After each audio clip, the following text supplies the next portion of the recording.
Hello, and welcome to the list of my personal least favourite hit songs of 1993. This is a year that saw the creation of the current form of the European Union, the Waco siege ended in a big fiery catastrophe, the first Beanie Babies were launched, and the first ever Premier League season was won by my beloved Manchester United. Now, I know that in both my 1992 videos I complained about the song quality of the big hits that year, and while although the general consensus of 1993 is that it wasn't the best of years, I do think it was a slight improvement at least. Put it down to the music industry throwing shit at the wall just to see what sticks, but the popular songs of 93 in my opinion were extremely eclectic. Gangster rap burst open the doors of the hip hop scene thanks to the Chronic.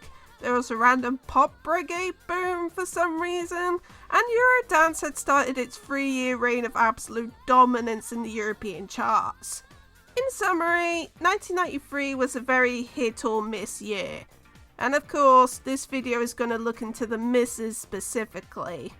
Also, this video is going to be a first because while the best hits of 1993 video exists, from what I can find, no one has gotten around to doing a worst hits of 1993 video before me. So in a way, I kind of feel like a special snowflake for being the first one out the gate here. I suddenly feel a burden of responsibility bestowed on me for setting the tone for other music YouTubers who want to make 1993 year-end videos in the future. Which is especially daunting as I think this list is kind of weird. I mean, if you're expecting easy targets like Informer or No Limit or All That She Wants to be on this list, then you're going to be sorely disappointed. But hey, this is my list after all. It is my personal opinion and not objective facts, so what else can I do? Criteria, as always, is anything that debuted in Billboard's year-end list for 1993, the European Hot 100 year-end list for 1993, or anything that cracked the top 10 anywhere in the world that didn't make either list. Now let's get on with the show, shall we?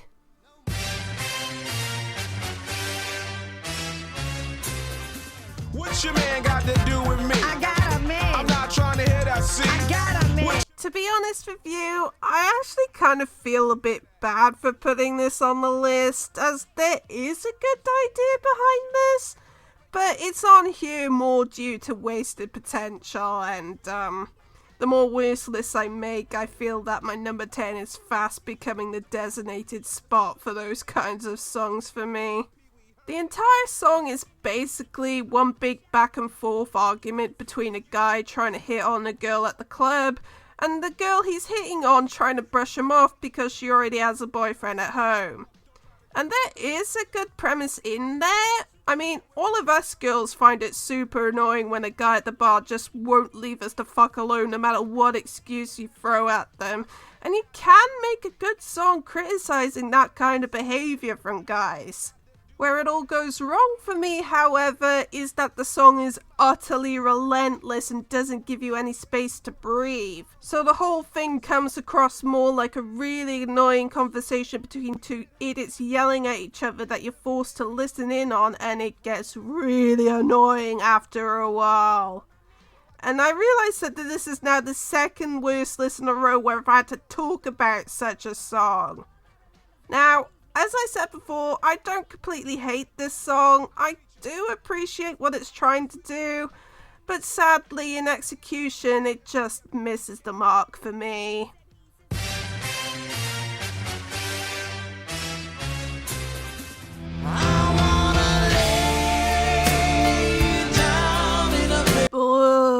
It's around this point for me where Bon Jovi just started sucking with these wretched ballads, in my opinion. Like, it's almost like they were trying to outdo Aerosmith in that regard. The entirety of the song's lyrics to me are just the definition of overwritten. Oh no, he's all alone on his piano playing a sad song because he's cheated on his girlfriend and he feels bad about it, boo-hoo. Now, I want to clarify that I have nothing wrong with the subject matter itself. There's nothing inherently wrong with playing the remorseful heel in a song, and I have said before I have a soft spot for sad boy ballads, but this song just, to me, tries to present itself as something more deep and serious than it actually is, and the end result is just comically bad. The entire conceit in the chorus of "you should lay down on a bed of roses while I should sleep on a bed of nails" is just so ridiculously overwrought it honestly reaches hair ballad levels. Which is kind of ironic considering that Bon Jovi's peak was when hair metal was at its most popular. But I actually have a slight soft spot for songs like Dead or Alive or Blaze of Glory. Yeah, I know that was a John Bon Jovi solo track, but still, you get what I mean, right? So, in conclusion, this song sucks, but slight spoiler alert for future worst lists, but in terms of bad Bon Jovi ballads, oh, it's only gonna get worse from here.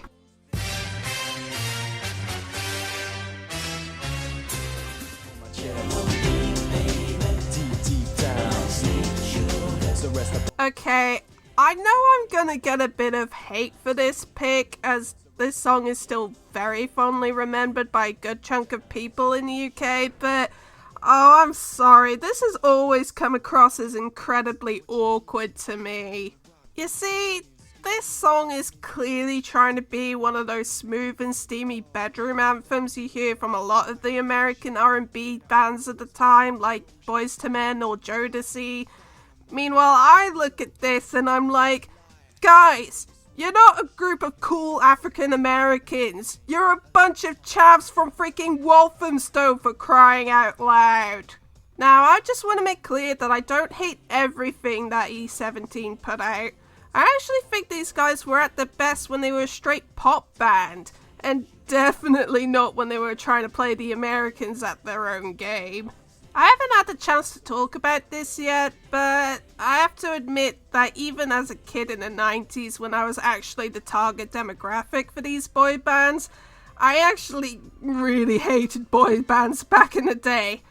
I don't have a tangible reason why, I just thought they were all cringe. Now, as I've gotten older, I've come to acknowledge that some of these groups had the occasional song that was legitimately actually good. Maybe it's a case of me getting softer with age. But even as a kid, I know I never would have liked this song if it was actually much of a thing in New Zealand where I was living at the time. Also, insert the obligatory Brian Harvey getting run over while eating a baked potato joke right here.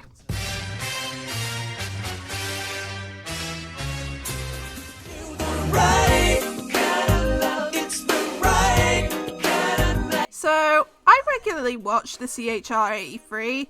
They also do best and worst lists, but they do specific weekly Hot 100 charts instead of the whole year, which to me is pretty interesting if you're like me and you like dumpster diving into some truly forgotten trash as well as some unearthed gems.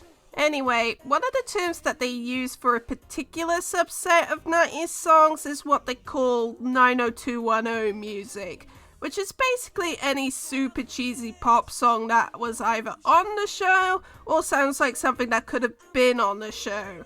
Now, I personally never watched the show at the time. I was only 5 years old in 1993, so I was a bit too young, so I'm just gonna have to take their word for it. But I know for a fact that this song is about as 90210 as you're gonna get, because this big slab of cheese was actually released on a soundtrack album for the show.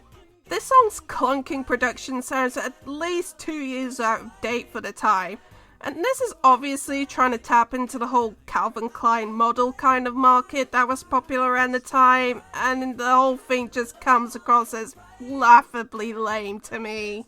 Now, it's worth pointing out that around this time in the US charts, traditional pop music was almost non-existent, thanks in large part to the Milli Vanilli scandal. And if the music industry was trying to push crap like this, then it's very easy to see why most Americans were listening to R&B instead.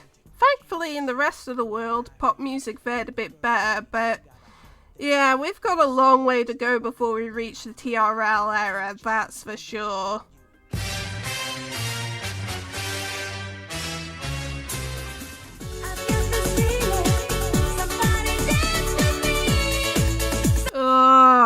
I'm gonna make some people really upset with this choice.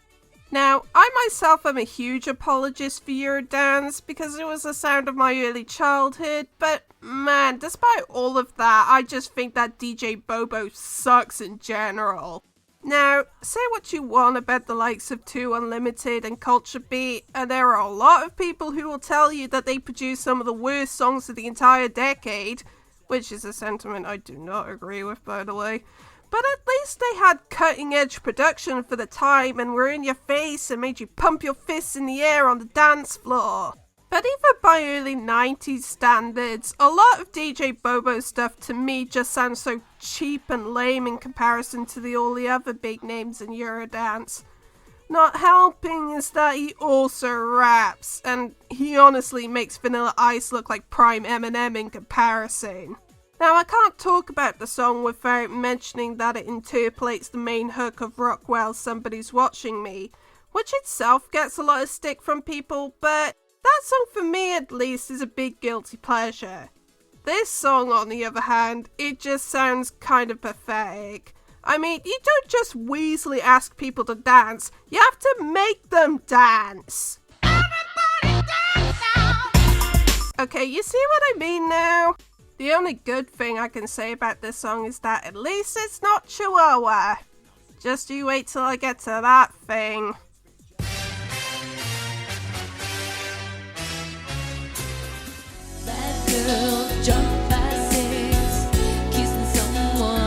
Okay, so when it first dropped, the Erotica album was so mired in controversy and was such a sales disappointment that people at the time legit thought that it might be a career killer for Madonna.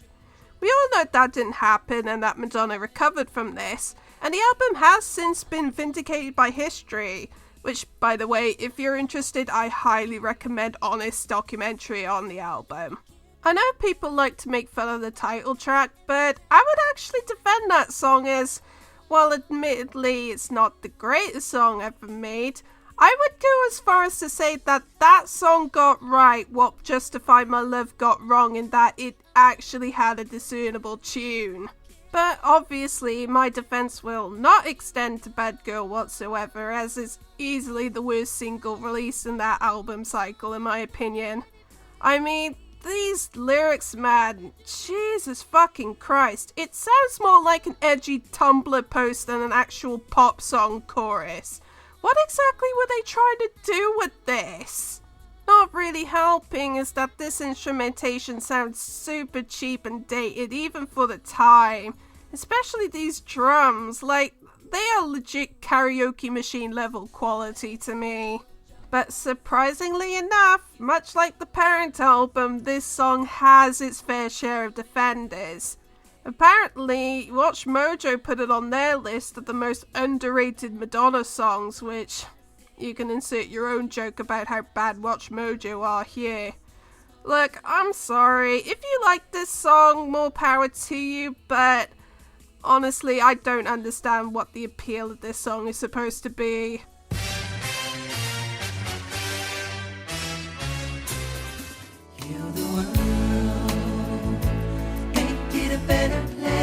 Oh, I'm really sorry guys. I've said before that I'm just not a fan of a lot of Michael Jackson's 90s output, and obviously this song is no exception, looking how it's on the list.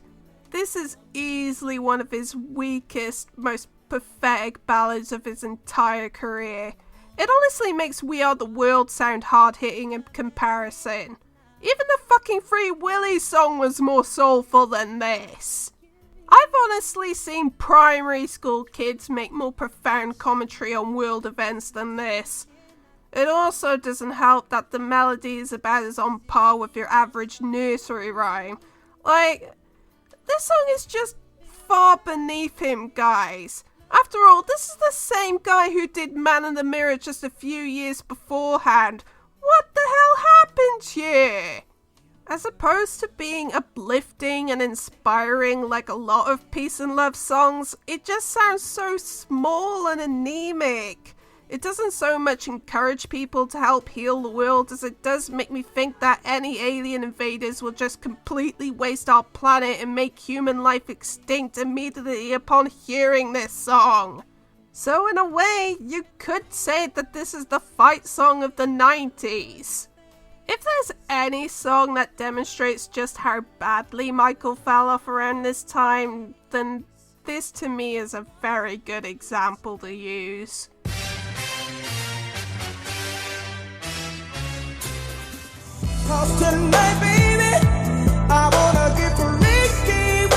Oh dear God, look, I am just so goddamn tired of having to explain why I'm not a fan of hot and heavy R&B jams by now.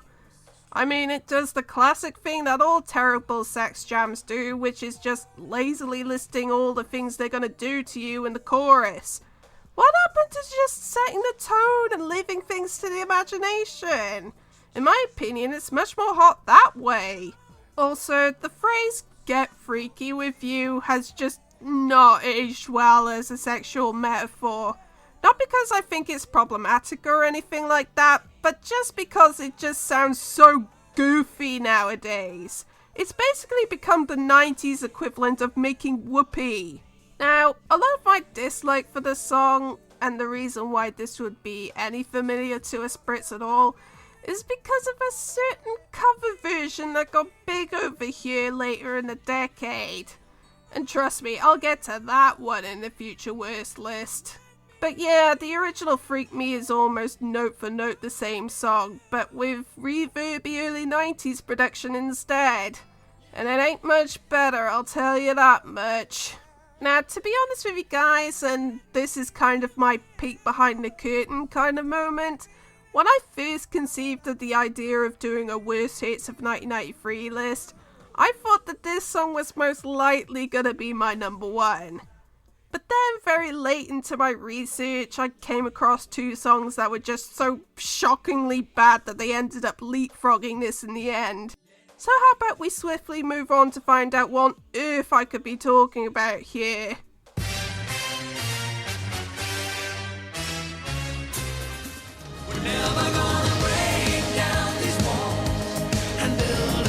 So, as I've mentioned before on this channel, I regularly watch the reruns of old Top of the Pops episodes on BBC4, and they had just recently finished up on the episodes from 1993.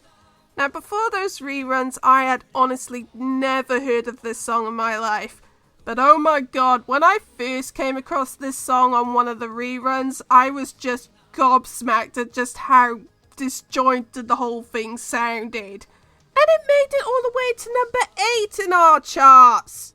It really does sound like they tried to shoehorn two songs in one in here.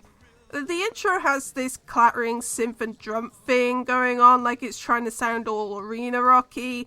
But then the rest of the song kicks in and it turns into this big cheese ballad and it just does not match the instrumental at all. It's like two different melodies clashing against each other. It just sounds wrong to me.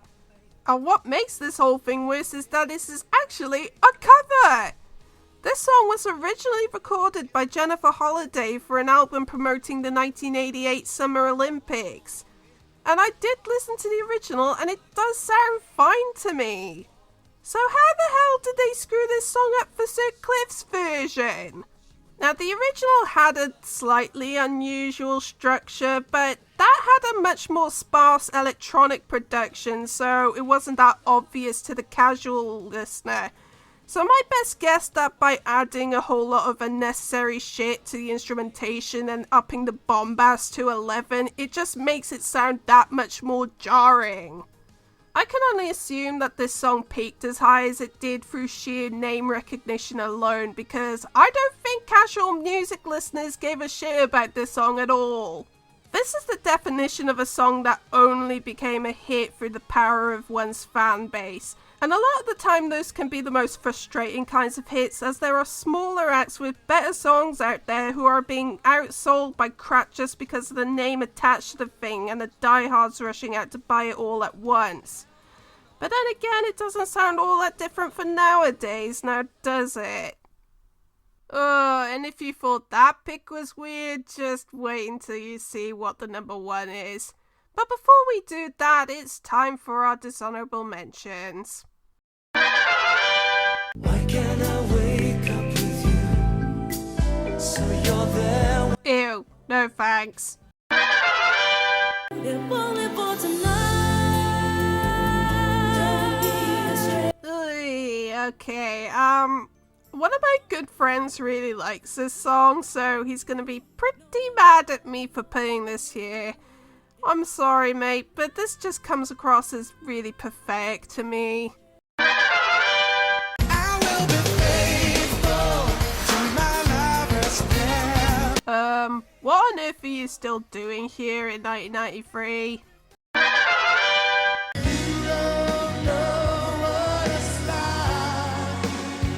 Easy Target Part 1.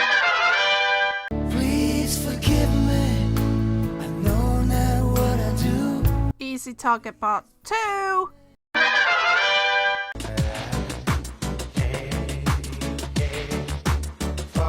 And Easy Target Part 3.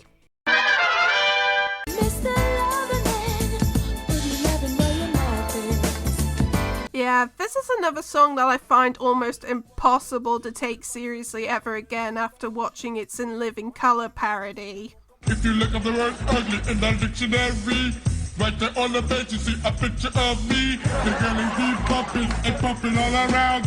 All of them say I look like an ugly Bobby Brown.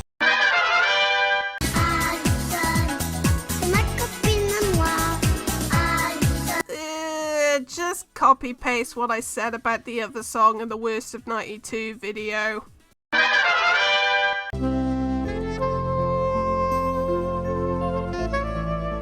Hey, you guys remember when Todd was totally incredulous that Kenny G had a Hot 100 hit in his Worst of 1987 video? Well, believe it or not, that wasn't the only song of his that was big enough of a hit to show up on a year-end list.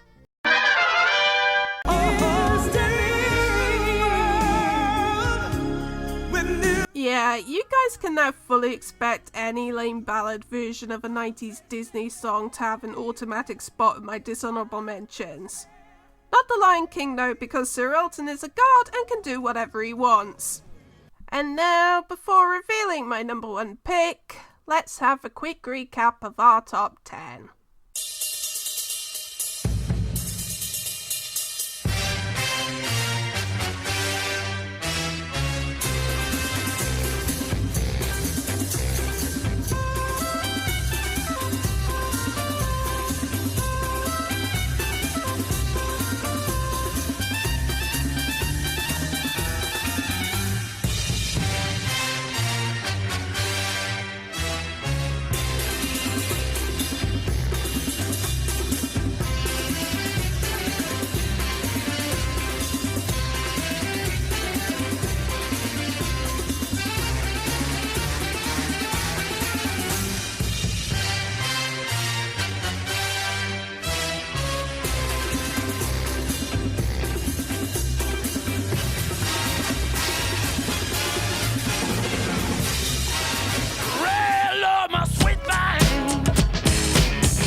So, I can imagine that some of you watching might be really surprised at this number one pick and might have never heard of this until now.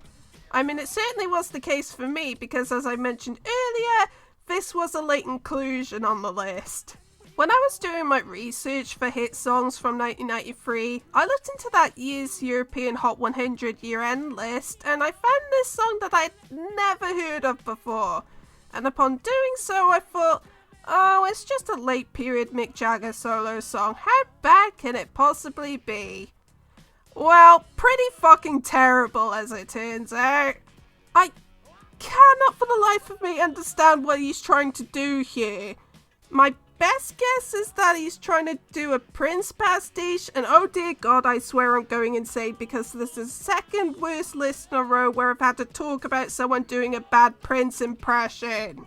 And it shouldn't come as a surprise that Sir Mick is not remotely good at doing so either. You guys remember when they had that terribly awkward disco period around the time that Disco Sucks became a thing? Well, someone somewhere should have told him that that screeching falsetto was a bad idea and should never be attempted again, but obviously he didn't get the memo for this thing. You know, when he's not growling like he's recorded his vocal take while straining on the toilet. It also doesn't help that this fake funk instrumental is so clunky it's impossible to groove along with it with all the random guitar stabs and drum breaks thrown onto the thing. Whoever produced this was clearly not aware of the phrase, just because you can doesn't mean you should. I mean, who did produce this Oh, you have got to be kidding me! Not to mention the very fact that he's prancing around trying to be sexy in his goddamn 50s just makes the whole thing come across like a really embarrassing midlife crisis. It's just completely inexplicable and beyond all scope of good taste, to the point where I had absolutely no choice but to put this at number 1. I'm very much aware that this is going to be a very left field pick for a worst hits of 1993 list, but this was a very weird year in general, so in a way, it actually does make a lot of sense. So that's it. If you managed to get to the end of this video without being completely and utterly confused, then I applaud you. Yeah, it was just a weird year. I didn't know how else to approach it. Let me just put it that way. So obviously what's going to come next is the best hits of 1993, and I think it's fair to say that one will be less confusing. Well, we'll see what you think of it. But anyway, until next time, I'll see you around.